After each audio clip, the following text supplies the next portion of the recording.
Good morning. I'm speaking about mindfulness and our perception this month. Our perceptions about slowing down in life.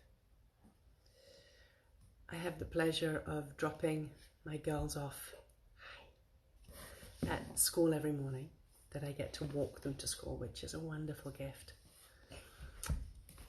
And I've made a point, especially when I'm walking back on my own, to stop at every traffic light and wait until the walk sign comes on. Now, for myself, I don't normally do that. I just look, no cars, I'm crossing. But my practice has been to stand there and notice that my forward motion, my desire to continue to move forward, I find myself tipping onto the tips of my toes or onto the ends of my toes. And I'm like, no, drop back into your heels, stand, breathe. In yoga, we call this Tadasana, mountain pose, where we cultivate the practice of just standing. Feet parallel, toes pointing straight ahead, buttock bones descending, finding that grounding in our feet and our legs and allowing the spine to ascend. Shoulder blades to descend, heart and crown to rise. So we defy gravity out of the grounding connection of our feet to the earth. And this is what I do at the traffic light. And I stand and I wait. I find my breath. And even at that hour, sometimes there are no cars, but I still stand. I still wait for the walking sign to go. And this is my practice, is slowing down and finding my breath. Noticing those times where I normally just want to power through because it's the beginning of the day, got a lot to do. When I get to it, when I get home, need to finish things up before I go teach, before I go have my private coaching sessions.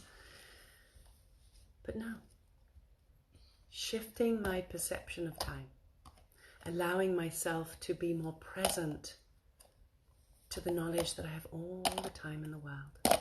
And this moment is for me to walk, take in nature, be aware of the breath entering into my body, taking in that fresh morning air, and allowing myself to luxuriate in it and start the day with that tone.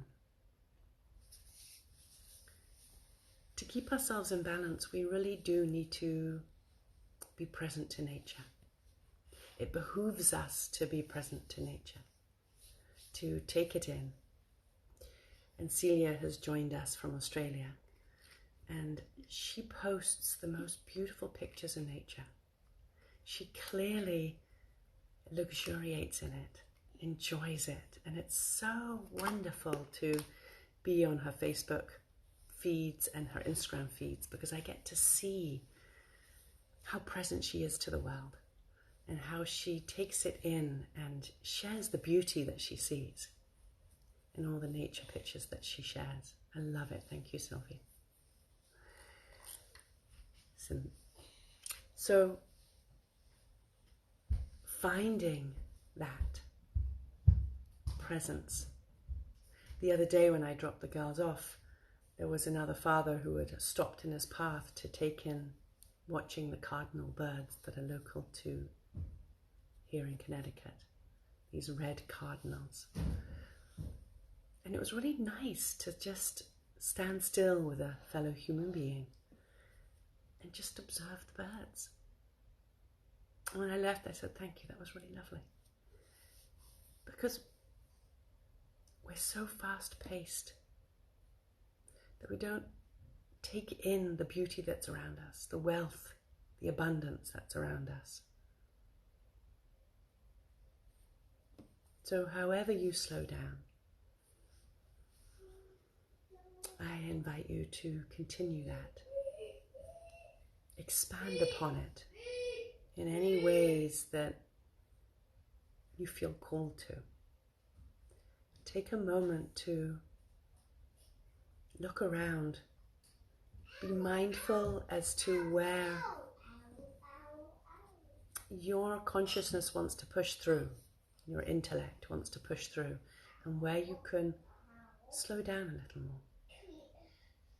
Even if it is for 2 minutes, just pause and bear witness and see what gets presented to you. Thank you.